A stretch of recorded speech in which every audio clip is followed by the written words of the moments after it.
பார்க்க போகிறோம்னா, நம்ம பிரின்ஸோட ஃபஸ்ட்டு பர்த்டேக்காக நாங்கள் வேளாங்கண்ணி ட்ரிப்பு கிளம்பிட்டோம். அம்மா அப்பா மைக்குட்டி பிரின்ஸு நான் மாமா எல்லாருமே கிளம்பியாச்சு. போகிற வழில ராம்நாடு போகிற வழில தான் போகணும். இப்போ ராம்நாடு ரீச் ஆகிட்டோம். அப்போ பிரின்ஸோட பர்த்டேக்காக ட்ரெஸ் எடுக்க மகாராஜா சில்க் கிளம்பி போயிட்டோம். அங்கே போய் உள்ளே போய் கலெக்ஷன்லாம் பார்த்தோம். ஆடி ஆஃபர் போட்டிருக்காங்க. கலெக்ஷனுமே நல்லா இருக்குது. ஆடி ஆஃபர் போட்டிருக்காங்க. ஒவ்வொன்றா பார்த்தோம். பிரின்ஸுக்கு மாமாவுக்கும் பர்த்டே ட்ரெஸ் 2 பேருக்கும் பர்த்டேனால 2 பேருக்கும் ட்ரெஸ் எடுத்தாச்சு. அப்படியே எடுத்துகிட்டு அப்படியே நாங்கள் கிளம்பிட்டோம் திரும்ப வேளாங்கண்ணிக்கு. மாமாவுக்கு தூக்கம் வந்துருச்சு. மாமா தூங்கிட்டாங்க. வண்டியில் போகும்போது அப்பா ட்ரைவ் பண்ண ஆரம்பிச்சிட்டாங்க. நம்ம போகிற வழி எல்லாமே சூப்பராக இருக்குது. ஏன்னா ஃபுல்லாமே கடலோர பகுதிகள் வழியாக தான் நம்ம போகணும் வேளாங்கண்ணிக்கு. அதனால் அந்த பகுதிகள் எல்லாமே செம்மையாக சூப்பராக இருந்துச்சு. காற்று நல்ல காற்று, கடல் காற்றா, அதனால் செம்மையாக இருந்துச்சு. பார்க்கவே வியூஸ் நல்லா இருந்துச்சு.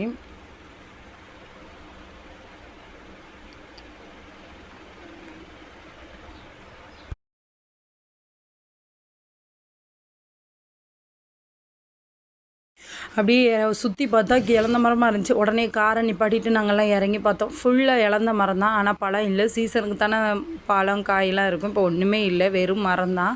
ஆனால் நல்லா நிறைய மரங்கள் இருக்குது. அப்படியே பக்கத்துலேயே ரிவர் ஓடுது. அதையும் பார்த்துட்டு ஜாலியாக அப்படியே மெல்ல ஸ்லோவாக பார்த்துக்கிட்டு வியூஸ் பார்த்துட்டு வந்தோம். செம்மையாக இருந்துச்சு. அந்த வர்ற பிளேஸ் எல்லாமே கடலோர பகுதிகள்னால மரங்கள் செடிகள் எல்லாமே நல்லா இருந்துச்சு. கடலோர பகுதிகள்னால பார்க்கையே அழகாக இருந்துச்சு. அப்படியே எடுத்துகிட்டு நாங்கள் வண்டி எடுத்துகிட்டு கிளம்பிட்டோம். கிட்டத்தட்ட வேளாங்கண்ணியை ஓரளவு ரீச் பண்ணிட்டோம்.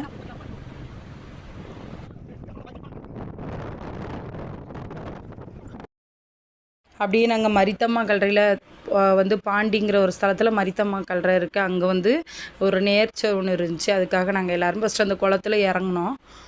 குளத்துல இறங்கி எல்லாருமே முகம் கை கால் கழுவிட்டு அப்படியே அந்த கல்லறையில் போய் நேர்மானம் வச்சுருந்தோம். பிரின்ஸ் கையால் ட்ரெஸ்ஸு வாங்கி வைக்கிறோமோ அதை அவன் கையால் வச்சுட்டு அப்படியே நாங்களும் அங்கேருந்து கிளம்பிட்டோம்.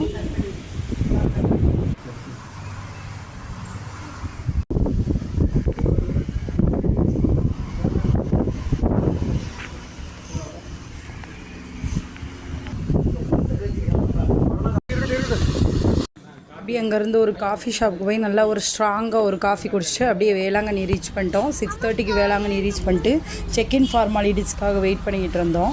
கீ கிடச்சதும் நாங்கள் செக்இன் ஆகிட்டோம். செக்இன் ஆகிட்டு அப்படியே ஃப்ரெஷ்ஷப் ஆகிட்டு சரி கோயில்கிட்ட போகணும் அப்படின்னு சொல்லிட்டு கிளம்பிட்டோம். நாங்கள் கோயில்கிட்ட போகிறதுக்கு ரெடியாகி ஃப்ரெஷ்ஷப்பாக எல்லோரும் கோயில்கிட்ட போயாச்சு. போய் கோயிலை பார்த்து மாதாவை பார்த்த பிறகு அப்படியே ஈவினிங் போல் பீச்சுக்கு கிளம்பிட்டோம்.